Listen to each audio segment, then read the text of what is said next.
For some very particular reasons, Turkish intellectuals have been one of my favorite people to form thinking circles with and to learn from. But I never had the privilege to do so. And it was a postdoc interview, which I did not get, that led me to this. So, they say there's a silver lining in every situation. One of the reasons why I've always liked that, being in touch with Turkish intellectuals and activists was because, Iranians have a very particular relationship with Turkey in modern days. I think you all know we don't need a visa to travel to Turkey, which for an Iranian passport holder is such a huge thing. Sometimes this is as close as we can get to the West, as the lines of visa for Western countries are not only long, but the encounters with visa officers is filled with condescending looks, and the requirements for obtaining a visa and the conditions are stuff that only the opulent rich can afford. That is, again, if you can endure the condescending looks of the foreign visa officers and, or the Iranian ones who are even more, in the role of being the substitute of the European visa officers. So I myself traveled to Turkey, and it was one of my own gateways to a world where, I don't know, alcohol was not forbidden, and there were Pizza Huts, American franchises. There were McDonald's, Starbucks, all the things that we see in movies, the stuff that can become a crutch for our imagination to pretend to be white people, while we usually have a backpack of some kind on our shoulders and our coat tied around our bellies, we might even wear blue contact lenses in Turkey, who knows? We often tend to buy some, brand clothes, not high-end necessarily, but, Zara, Mango, Tommy Hilfiger, and some people also buy them in bulk. You often see Iranians in the Ataturk airport asking others, can I use the remainder of your luggage weight? Where they often give it off to certain traffickers to bring them into the country, even though what they do is they often throw these huge parcels of clothes in the Persian Gulf, kind of like drowning it, and then divers retract them, and this way they go around the customs control. Now, there is a point, I'm having this long introduction about our relationship with Turkey, but the customs control in the first place was created to support internal manufacturing, but then sanctions and wanting to wear the brands you see constantly on satellite channels during your precious private time at home often make it impossible to have not to have an appeal, or to have an appeal to internally made clothes.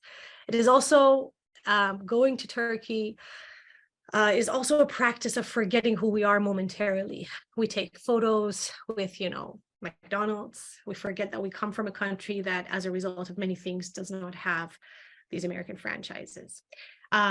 Sanctions makes the brands have on and off presence more off than on, and prioritizing this domestic manufacturing, while it sounds like music to an anti-imperialist white activist, for us, it leads to other phenomena, like the treasure hunt for a Starbucks coffee or a McDonald's restaurant in Turkey, and to see some other, it leads to some other things where what Fanon calls psycho-existential complexes, which this talk will hopefully talk about a little bit and touch on.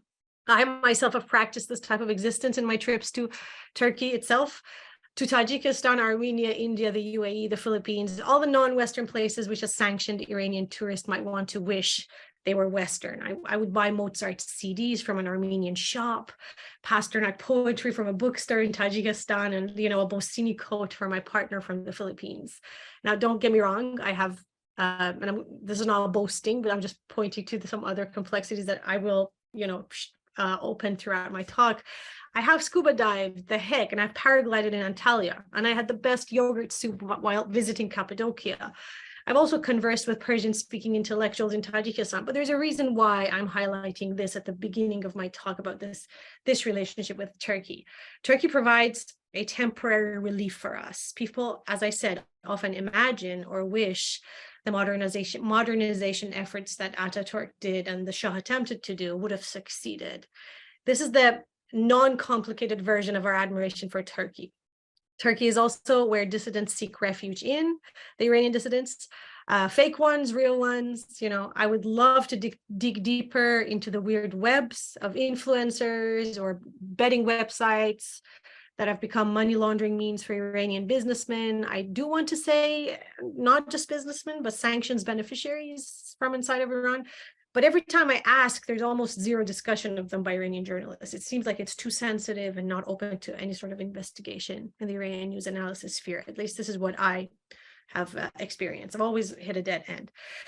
But also when I was in Turkey, I saw American military airplanes were doing exercises when I was eating my McDonald's ice cream at, guess where, Konya. I did not know about NATO then, so I kind of thought, oh, it's cool that we don't have foreign flying flags around, foreign flags, airplanes with foreign flying flags going around. And the mosaic of American airplanes flying around, me on my way to visit Molavi's tomb while eating a McDonald's ice cream was quite a scene that I will never forget. I also have to say that my background is Persian literature and thought, and you can imagine my intrigue at how, because Molavi did not write his poetry in Turkish, his tomb had become a sacred site instead of a poet's tomb. Probably this is too much information, but we normally do that for the religious descendants of the prophet. Not to mention that I had teared up when I saw the place and the guard let me in without me having to pay. That's a very sweet memory. And I pointed to the ticket stand and I said, I need to pay. And he in Turkish said something and pointed to my eyes, kind of said, hey, you're crying, you really need to get in because you're obviously too excited. So very fond memories. And to finally have a group of brilliant intellectuals to connect to was, and is so humbling. I think we need to talk more about these weird, unspoken, and not yet formulated relationships between us. So what I'm going to do in this talk is to share a little bit of my ongoing research and some of the questions I'm thinking about these days. And I will recap some of the previous engagements I had on sanctions. So my doctoral research was a pretty abstract kind of like delving into the idea of unethical and unfunctional and dysfunctional resistances. I look at how colonialism was a taking away of time and not just land. So then I say, okay, if it's like this, if it's just, it takes away time and not just land, then we need to look at maybe we're also resisting wrong. Maybe if we keep resisting wrong, we will never be able to have the land nor the time that we desperately need as we seek decolonization. But in my public philosophical engagements, I've looked at whether there are essentially wrong ways to resist injustices, especially with regards to the Iranian case and the injustices we face. So for example, when we're okay and not angry with how the lack of women's rights in Iran can become a sugarcoating of interference or a military invasion similar to what happened to Iraq, or how it becomes a way of not engaging with the existing political system at all. So sort of like discarded. This phenomenon, pinkwashing, was a very dangerous concept to unpack, and it was my first public philosophical engagement. I looked at the cases of people and lobbies in North America, which were interested on maneuvering and isolating Iran or do regime change using the imposed headscarf problem. And this goes back to 3 years ago. Since then, the smears have been unstoppable, with my jaw dropped at the level of hate and attempts to have me fired. I now realize it was probably also because I just accidentally opened the classical case, or maybe like the central plan of pinkwashing with respect to Iran, which in hindsight, and with regards to what happened in the past few months, after the death of Mahsa Amini, can be seen as the plan for regime change for Iran, using the problems of women's rights movements, women's rights to justify isolating and invading a country. And it is still in progress. So it kind of like the collecting all the activities this term puts all of them under the term pinkwashing. And by doing that, I think that talk pre-exposed the general policy of regime change. And we can see a giant operation of it happening right now. I mean, if you look at how that has become weaponized, the death to further impose sanctions, further do asking for the West to interfere, you can see that it's probably pervasive. And I'm not going to share the ideas of my dissertation or that talk with you, but I encourage you to watch the talk if you have the time. But one of the things I'm wondering these days about is whether there are different types of decolonization. And now I know you might tell me, Nassim, you're absolutely crazy. Of course there are. Who do you think we are? We know independence happened in, North American countries. We know the US got independence. Mexico did, from Europe, they gained their independence. Yes, we know we need to decolonize our minds, et cetera, et cetera. Yes, we also know settler states and settlers decolonized from their mother countries, but indigenous people are yet to reach decolonization. We know all of that. But my question is more specific. I question whether there are different ways and experiences of thinking and sharing your thinking about decolonization.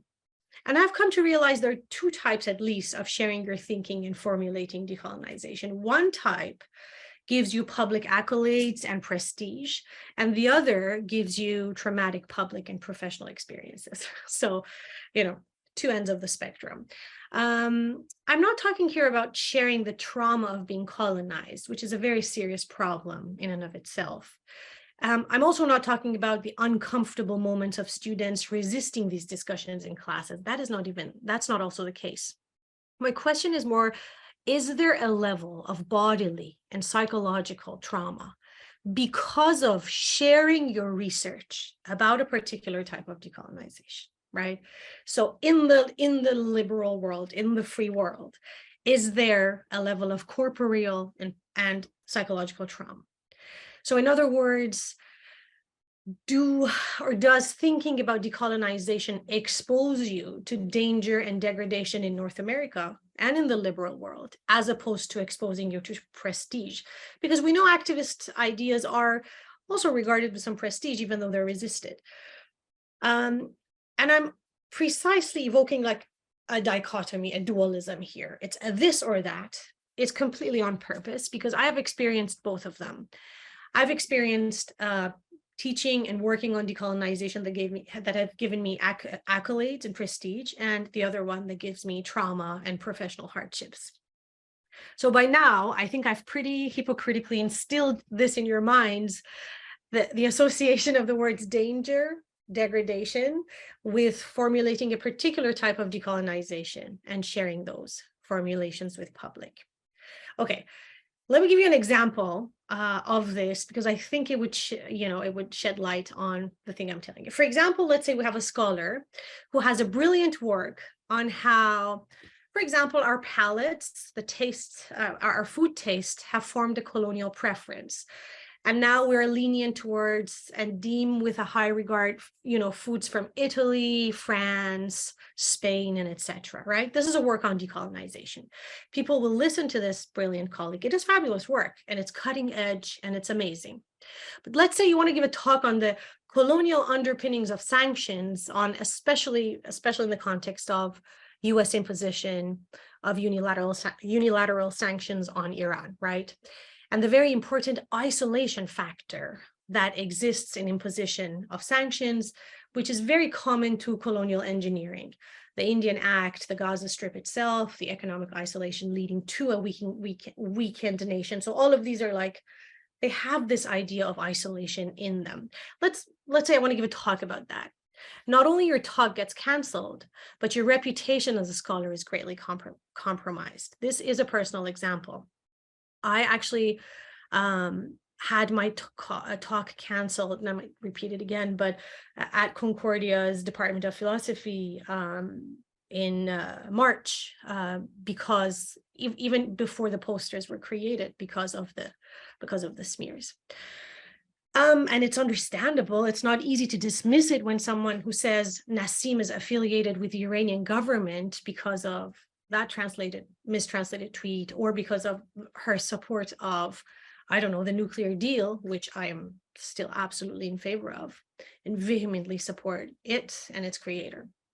So smears are dirty work, right? And I'm going to give you some examples of the smears right now, to give you a sense of how they act and how they what they do, and kind of like the dynamic between them. I think you might find it interesting. Hold on, where's my Zoom?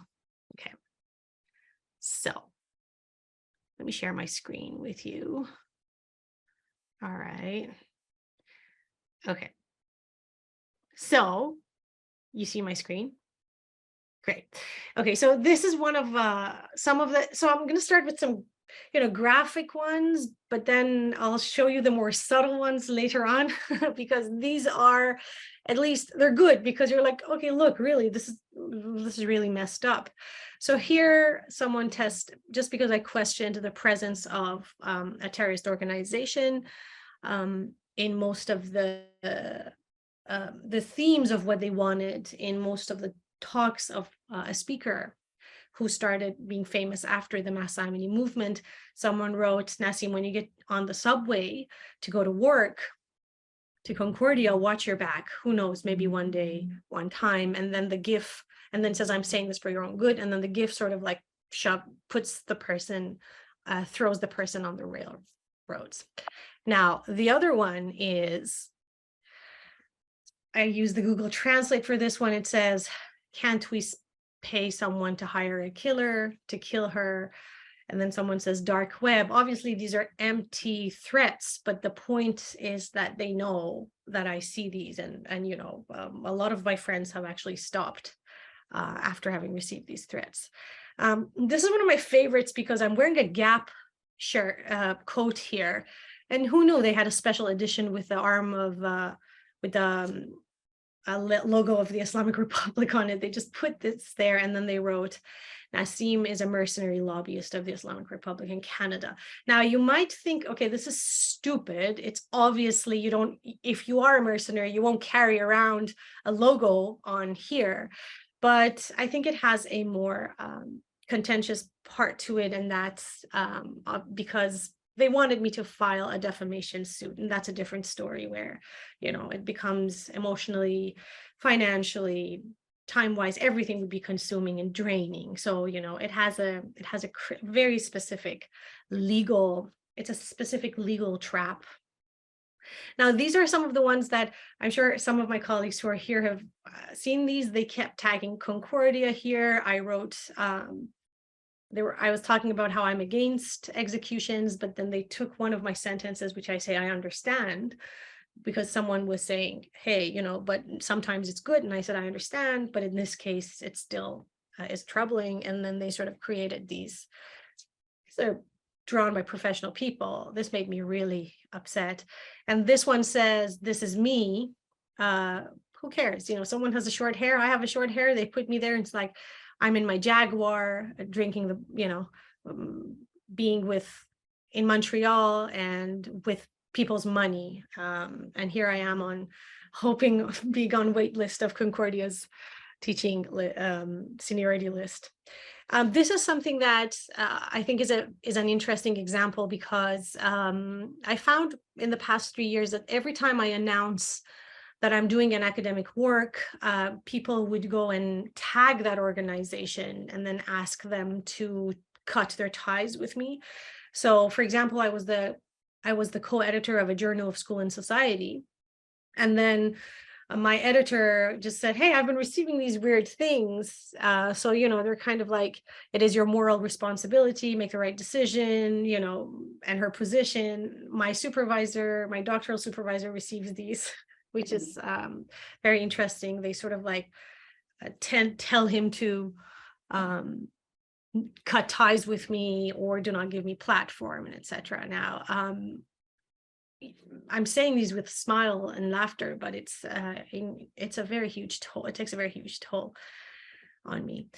Bullyings are like this, which it says diarrhea looks like this, and then they put here. So I've looked at these, but let's take a look at some of the people who are supporting I call it fake resistance rhetoric from inside of Iran. And these are like, again, fake leftists in my mind, or in my opinion, where they say, they have likened me to a robot installed by the previous negotiation team, making fun. Now I'm going to go to this one and then I'll go back to my talk, but this is very interesting because you can see this interview that I had with an Iranian Canadian journal. It was 3 years ago. And during the after the tragic death of Mahsa Amini, what happened was that a very conservative newspaper in Iran, which is affiliated with the Islamic Revolutionary Guard Corps, they did a report on this video, which was published here in Canada. So they did a report, and they'd written Woman, Life, Freedom, the story of a pink-washed co-optation, and that newspaper reporting on the analysis of Miss Norouzi, right?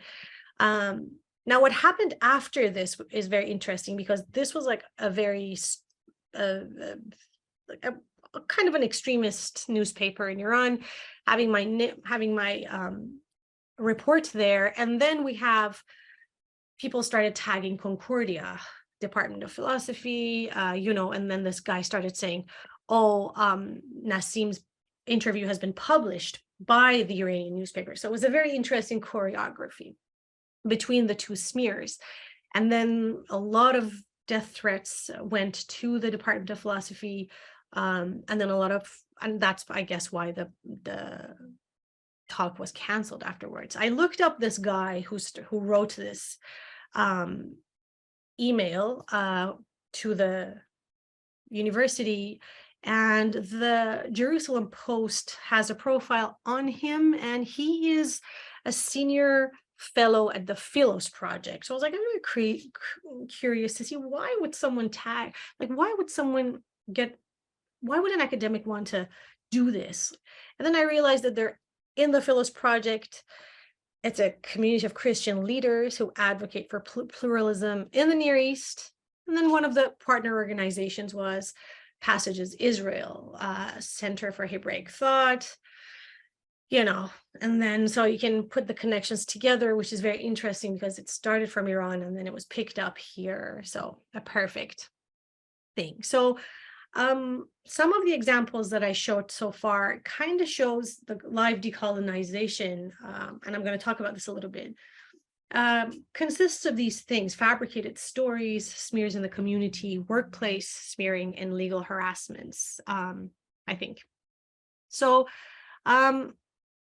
going back to where I was, so you can see how, the Iranian newspaper, I'm sure they were pretty sure, and they knew I'll be sabotaged, but they did it anyways.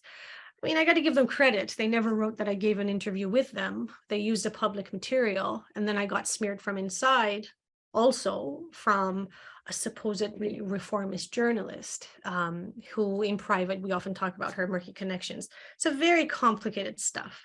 So, constant legal attempts to have me fired from my workplace by various lawyers with troubling connections, this is what I call one type of decolonization.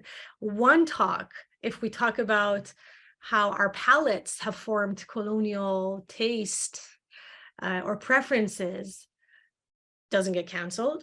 It gets given prestige, and refreshments will be served by the department, and one talk gets canceled even before the date is created. So the second one I call this mode of sharing our ideas as a mode of live decolonization, and I will define what I mean by live decolonization.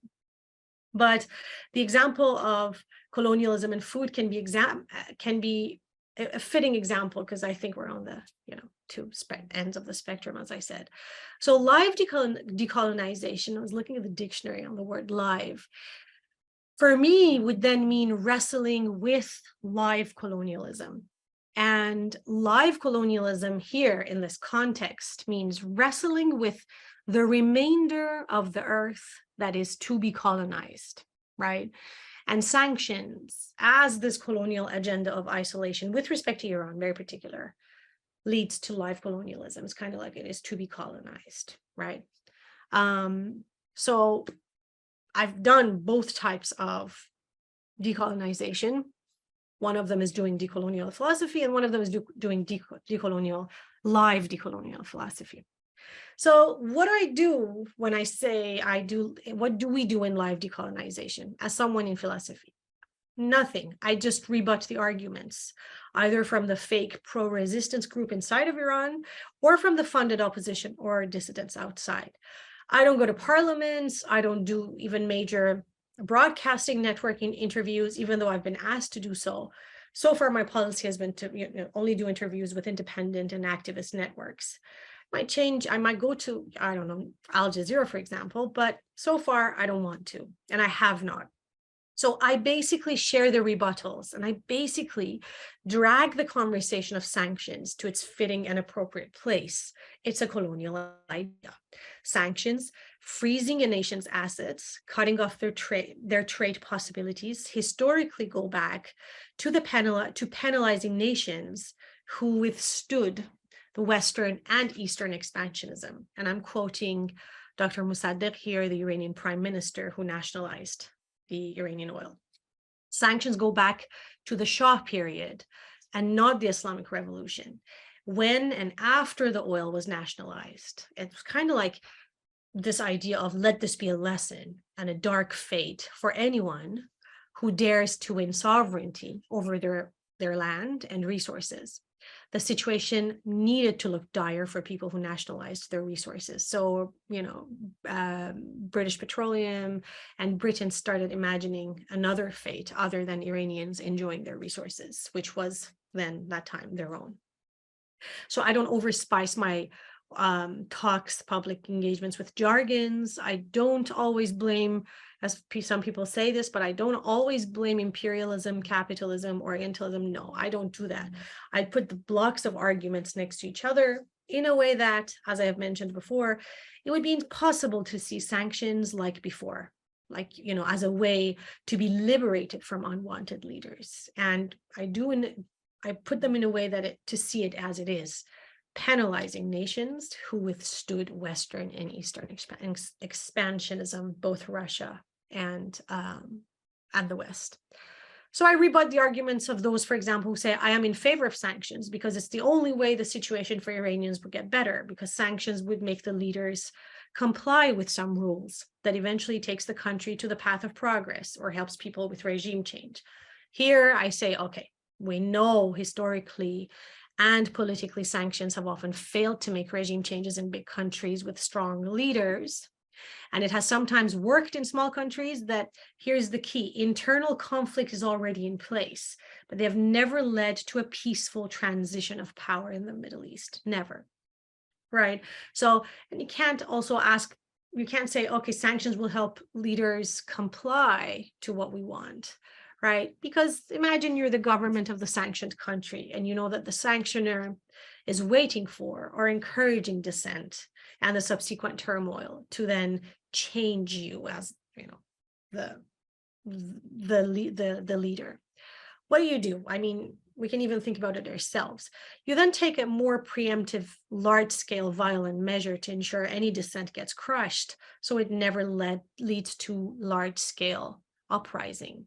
This can actually mean that when you impose sanctions, crushing dissent and activism for change will come after it immediately, right? So obviously it's not about justifying state brutalities, but this does make people wonder, and I want people to wonder, will sanctions ever bode well for Iranians, and especially for the opposition and activist voices inside of Iran, or instead severe measures like death penalties and imprisonment always becomes the default go-to option for the government, since some sanctioner and their allies from the sanctioned country are kind of waiting outside of the doors, counting the minutes to have them changed, right? So these are some of the things I do. These are some of the public engagements that I do. When people say, oh, a Republican Iranian might say, or an American might say, well, sanctions will help with human rights and freedom of the people from the rogue regime, and then it will help our allies in the region, which, by the way, I would say, thank you. The regime change you did last time, overthrowing the democratically elected prime minister and reinstalling the king, still hurts America. So thanks, but no thanks. But I talk about how we have to be careful about the word freedom. You can't use freedom arbitrarily, because freedom here is when you juxtapose it with sanctions, it will it will only make sense if by freedom we mean captivity, because sanctions punish the guilty and innocent together because of their collective nature of their operation, right? They tend to hit people who have the least amount of power and are the most economically vulnerable. And they actually end up punishing people who have very little or no influence on the government's work or on what the government does. They deepen inequalities. The poorest get even poorer, as the cost of health and food goes up. And, we're almost at a very dire point right now in Iran with regards to sanctions. This is exactly what's happening. And I'm imagining another unrest happening soon. So it doesn't end here. I'll sometimes say, imagine a problematic government already fighting with or being complicit in corruption, now having to find other ways to sell its resources because some sanctioning entity has cut the legitimate way of accessing the world. This makes the culture of governance to become murkier, less transparent, pushed behind closed doors, and further inaccessible to public scrutiny. So it actually makes the government act more roguishly, right? So freedom, it leads to more roguishness. So, And I also talk about what it means by rogue, regardless of the country. Rogue is the right word for a government that has human rights abuses. But Iran's neighboring countries whose national resources and natural resources are not nationalized, which means are purchasable by foreign businesses or entities, do not get sanctioned for human rights abuses, right? That Saudi Arabia does not get sanctioned. This whole sanctioning of Iran business, again, is very, very particular, and it goes back to, when the Iran's petroleum reserves were made inaccessible to foreigners. So, I also, something that is very close to my heart and to the heart of a lot of people who are anti-sanctions when it comes to Iran, I often show how economic harshness and instability as a result of sanctions are not just about money and frozen government assets, nor are they momentary pauses in the life of a nation. It's not like, 2 years. Sanctions rob a nation of its livelihood and health. While some Iranian expats are laser focused on, let's have the mullahs go away, the people of their land have their access barred from many things, from academic resources and spare airplane parts to vital life-saving medicine. Long-term financial insecurity and constantly facing frailty in every aspect of your life takes a huge existential toll on people for generations, right? Not only sanctions kill people because of medicine shortages, they kill the soul of a people by exhausting it and draining it of its energy. These are pretty classical moves, guys, by the way, to rebut arguments in public philosophy, where you have to spend the time to architect some concepts next to each other so that phenomena become clear and understandable. That's the beauty of philosophy, and the power of it, I think, when it intersects with public knowledge and activism, and it's done for the sake of public good, right?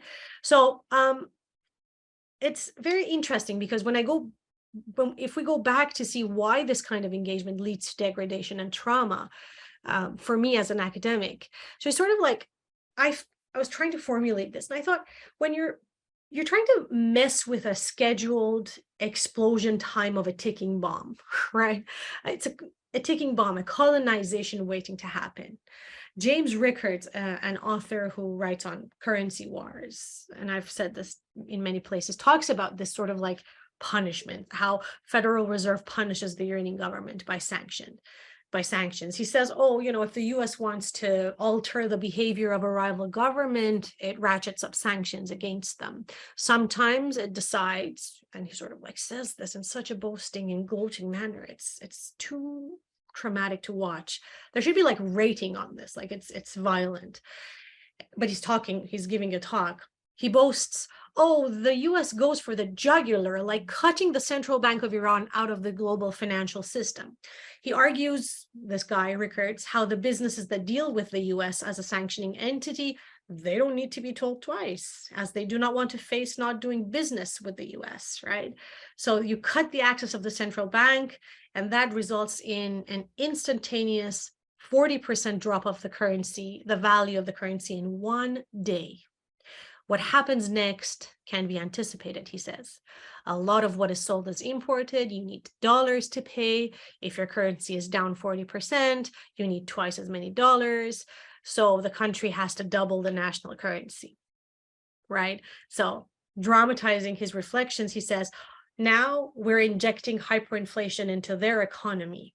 And then he sort of, it's so weird. It's like he's looking at the mechanism of like something under a microscope, like we're injecting hyperinflation into their economy.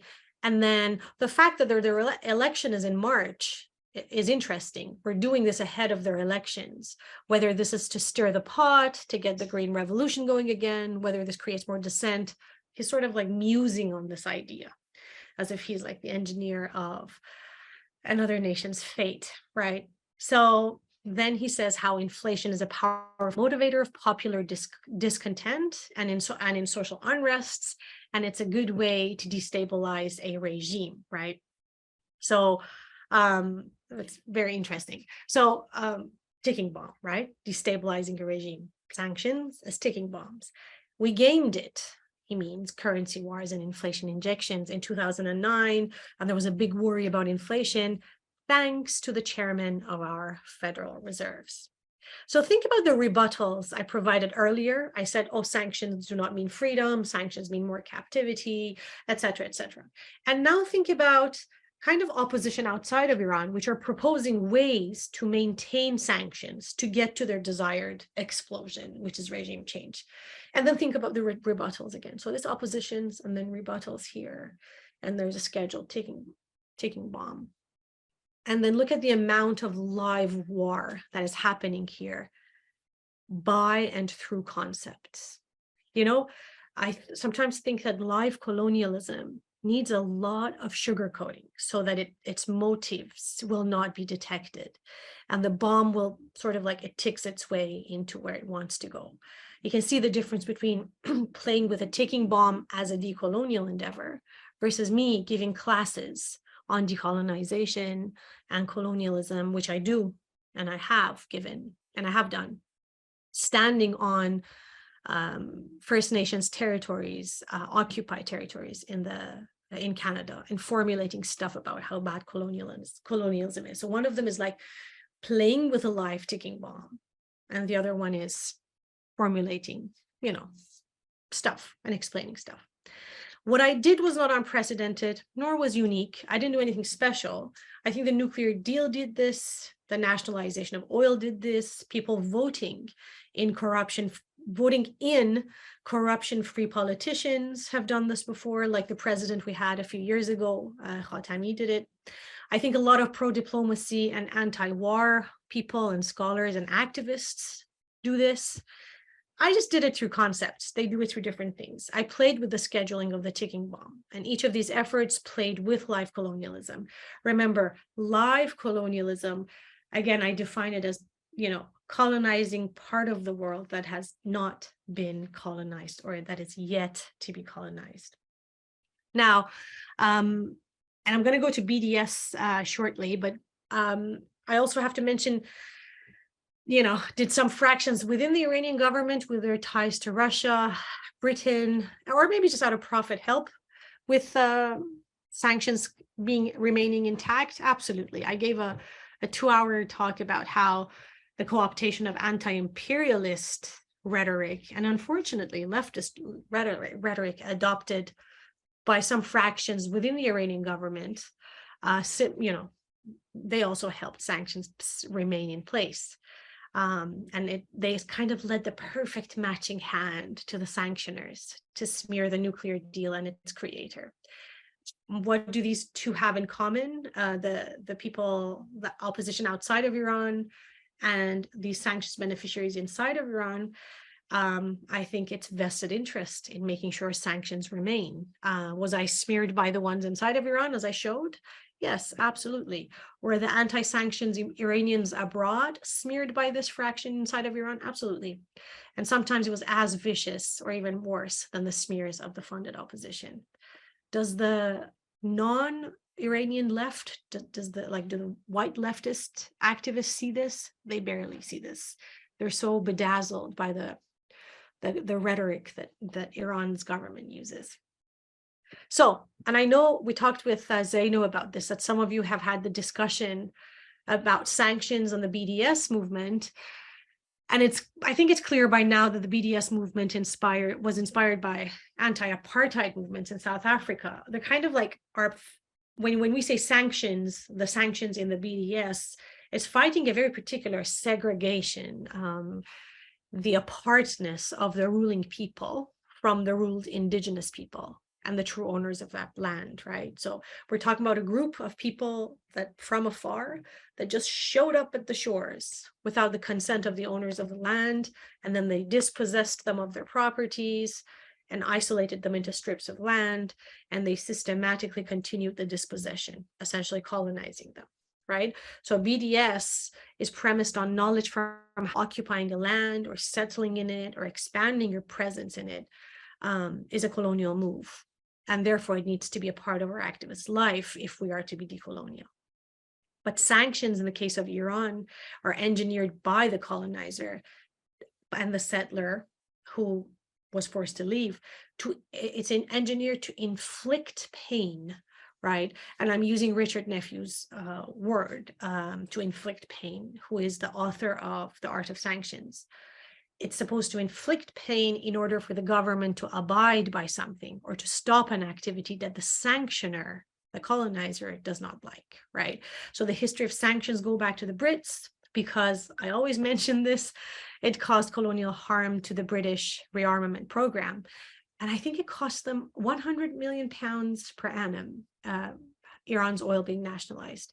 Whereas BDS inherently has an anti-colonial ethos, right? Hoping that the settler will stop expanding and demolishing houses or building houses on the lands of the true owners of those houses.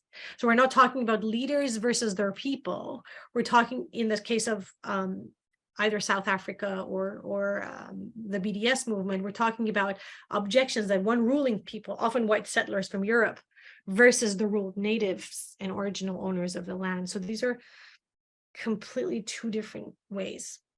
Well, but something I want to tell you, and this is my last thing, when I go to the Iranian part again, is that even to think of BDS and sanctions as in need of differentiation, and you're not alone, this happens very often. People are like, well, if sanctions like this, then what's about the BDS? Is not just the result of an ambiguity. I think when someone with specific intentions, not when we're curious about it, obviously, but someone with specific intentions equates the two, it is a false equivalency and oftentimes a result of fallacies in thinking, right? It's often presented by very particular groups. And again, I am talking about the deliberate equating of the two, not just the one out of curiosity. And it's not unprecedented. One of the main campaigns of maintaining isolation on Iran was through calling for boycotting the sports teams with the help of Iranians abroad and people I call funded opposition. They were heavily, like the whole campaign was heavily sustained by this fallacy of false equivalency, saying, oh, the Iranian government is an apartheid government. It's like, well, it's not an apartheid government. It's like, oh yeah, but there's gender apartheid. Okay, yeah, I see that, but it's not apartheid. And then they push the word apartheid. So they say gender apartheid, saying it louder, oftentimes dropping the gender, to instill that the Iranian government is an apartheid regime. But, you know, I have a two-hour interview on that and how that is premised on false equivalency. So I would love for you to give me feedback on that. But, you know, fallacies are important, powerful tools to maintain the scheduling, you know, the scheduled bomb to tick its way, right? So, you know, they're everywhere in the rhetoric of sanctions, right? So we're not alone in that. Okay, so and I'm going to go to one. I promised to answer a question of what does live decolonization entail, and I think I would change the question to what is the kind of like foundation on which live colonialism is built upon. And in the case of Iran, I think it's built on unhealthy dissent against Iranian authoritarianism and on what I call an opposition industrial complex. Remember the guy who wrote an email to my workplace and the connections he had and how it traces back to an adversarial government of the current government that guy's Iranian, very pro-foreign intervention, but there are like webs here. We're not talking about activism only. We're not talking about, I mean, a lot of Iranians are completely rightly angry, and a lot of them are independent, but in general, we're talking about an opposition industrial complex instead of a healthy opposition, right? So the word industry and opposition industrial complex, it's kind of obvious, right? James Rickards talks about it. FDD, it's called Foundation for Defending Democracies. It's a pro-Israel think tank that spearheaded the attack on JCPOA. They have lobbied against it, testified against the sanctions to be not lifted. I think only in 18 months in 2015, they testified 17 times in the US Congress in order to maintain the sanctions, right? So we have lobbying speaker fees. We have speaking fees that are very interesting, and I want to show them to you. After the death of Mahsa Amini, the speaking fees that go up. Give me 1 second. Let me bring this up because I think there we go. I think someone just I can't say if these are right or wrong, but I think somebody just requested a quote, and these are some of the members of the eight members of the opposition that was formed after the death of Mahsa Amini. And look, the amount of money in speaker fee that they receive is around $50,000 to $100,000 to talk about human rights, right? This lady's fees is about $20,000 to $30,000. So we're dealing with a pretty interesting sort of like money aspect industry, right?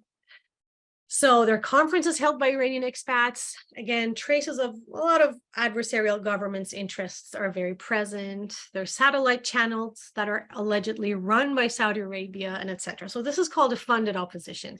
It's a web of funded activities, as well as, you know, unfunded ones, like people who are just angry, that create a narrative about how the ideal social and political change looks like within the Iranian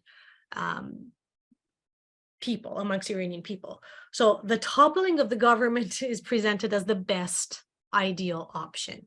And this web of an opposition industrial complex makes sure this narrative remains alive. Every time there is a meaningful progress in Iran, the web and the industry start smears, lobbying, romanticizing the past. I mean, for crying out loud, we had a weird moment of whitewashing. I don't know if you know the term savak, but it's a notorious torture-filled prison system during the Shah. They were glorifying that like 2 months ago. So, you know, this opposition industrial complex, just like any other industry, has a value side to it. I can't imagine like a military industrial complex not running on certain supposedly sublime values like serving the country, right? Or a prison industrial complex in the US. You know, I can't say, hey, we're benefiting from this. They would say, we're trying to keep the communities and streets safe, right? So just like those in which an industry is secretly benefiting behind a set of values, so does this one, you know, behind the notions of freedom, liberation, democracy for the Iranian people, fighting the apartheid government. This is my favorite one. It always gets me. So this web of circulation of funding cannot operate without making sure that only one narrative of opposition is presented as the most rational one, which is regime change, right? Which always means from outside and by the help of outsiders, especially those who are sanctioning you. There is so much, I find, irrationality that needs to be shoved into this political idea to say the only option is regime change. But if this narrative is weakened or poked, like, you know, through a public engagement, it is dangerous for the opposition industrial complex. So what do? You kill any imagination, any particular dynamic of thinking and imagination that can potentially think that can change, that change can happen slowly but surely, right? From the inside. And it has happened slowly but surely from the inside. And they always want to replace it immediately with the idea of regime change, right? Let's keep in mind that regime change itself is an imperial move in Iran. So, you know, that's keep that in mind. And I think I'll finish in 10 minutes. And I want to show another set of narratives and examples. I think it's very interesting, but the need for the narrative of regime change to remain the same, regime change and nothing but, it is an artificial discourse. It is wrong, it's factually wrong, it's funded, it's flawed, it's historically imperialist, and has been tried before to the detriment of Iran's sovereignty. But genuine decolonial reform is not a flawed idea. And by that I mean, you know, having critics, but also people participating in political, in the political sphere, becoming president or foreign minister, etc., who are critics, but they also use their agency to enact change without relying on outside intervention, loving folks, either Russia or the US. And this thinking about reform is constantly being targeted and attacked, and its advocates are smeared and forced into being cornered from every front of the opposition industrial complex. Let me show you something which is very, I found it, to be honest, I found it really sad. Look at the narrative in the West about Saudi Arabia, which there's 70 years of Saudi Arabian coverage in the Western media. Arabia preparing extensive reform. Prince's reforms set to give regime new life. Saudi king plans governmental reform. Saudis to form a council and step to a political reform. A promise of reform in Saudi Arabia. And then look at the Iranian case. Iran's regime cannot be fixed. Don't be fooled by Iran's reforms. They're only meaningless distractions. Reform is dead in Iran. Here is how the US can help. The reformist project in Iran is dead. And it's very interesting because this, both authors actually have directly and or indirectly written to Concordia, has tried to cause trouble, both of them. This is one of them. This is the same woman who talks about reform is dead. And here she has written, I'm going to contact Concordia University today.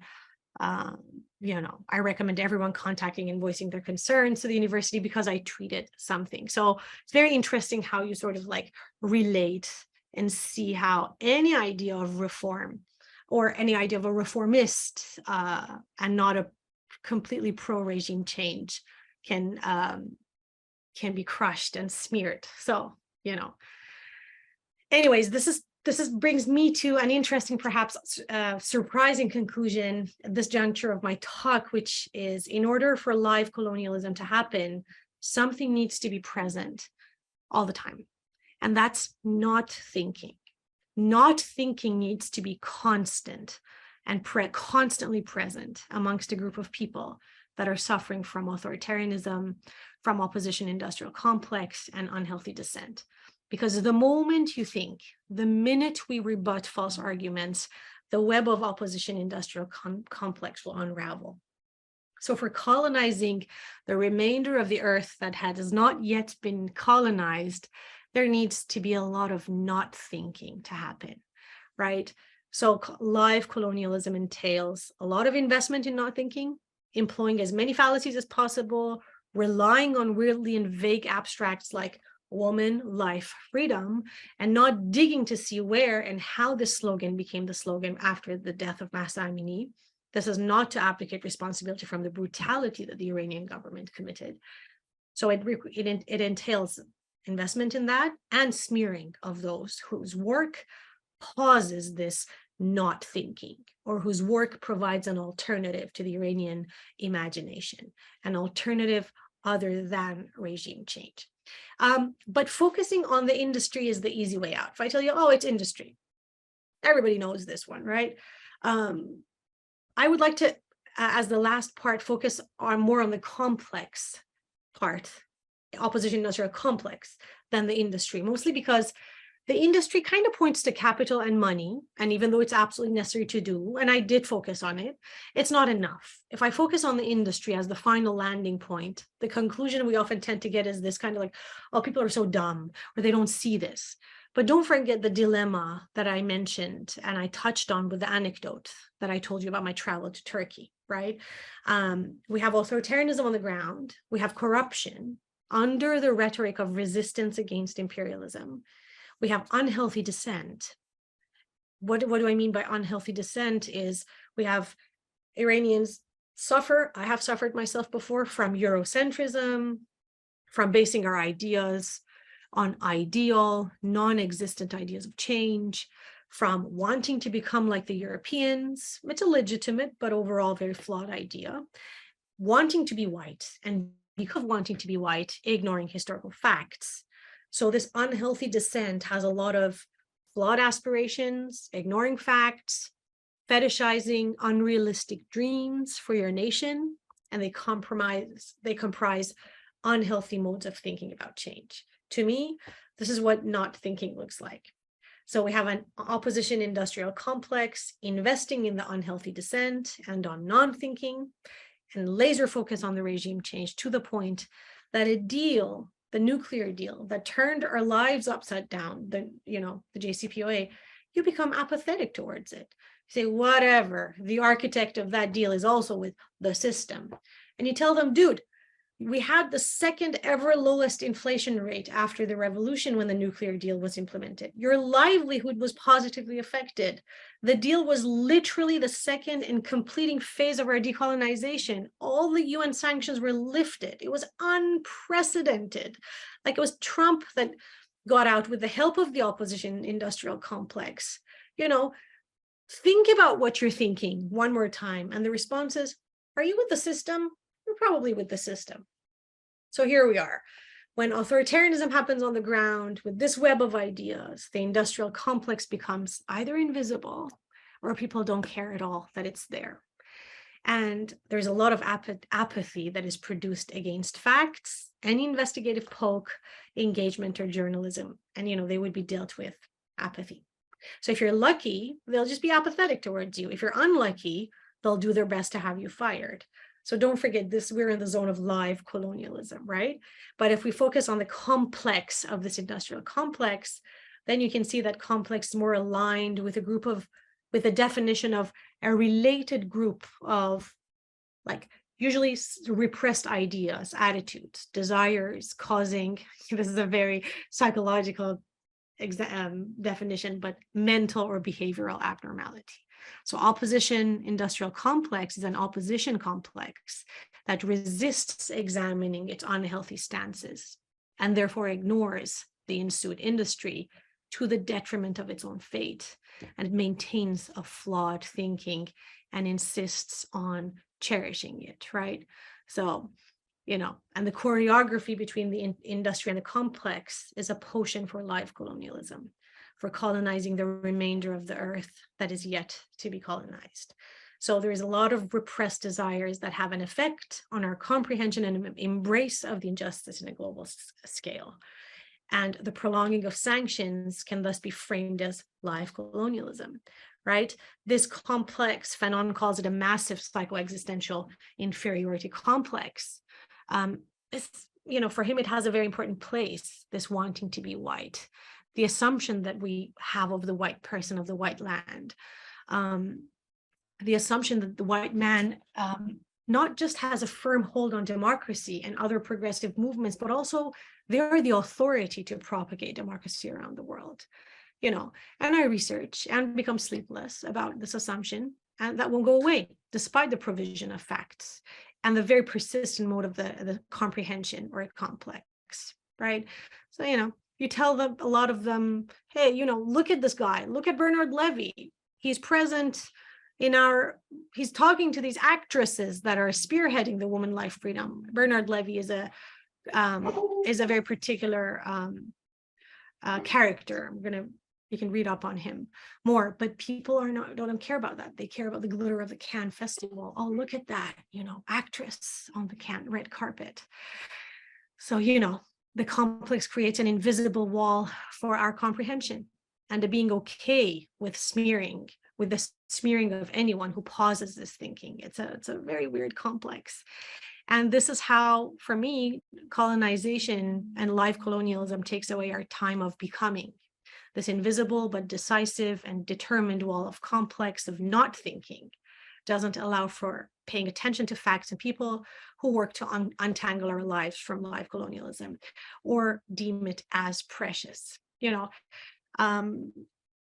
Sanctions remain in place. They have remained in place, unfortunately, and the sovereignty over our resources is slowly being disintegrated. You want to talk about it? There's an invisible wall that has been made of smears and investment in wrong thinking, right? Here's when we come in, giving a talk, poking at the web of the opposition industrial complex, of the web of meanings, of the web of funding, of anything that weakens live colonialism. And we are faced with massive smears and the web of concepts that are there to support it. And here's the tragedy that I will end my talk with. Not listening to the smeared idea, to the smeared person, becomes another fundamental operational leg of live colonialism, right?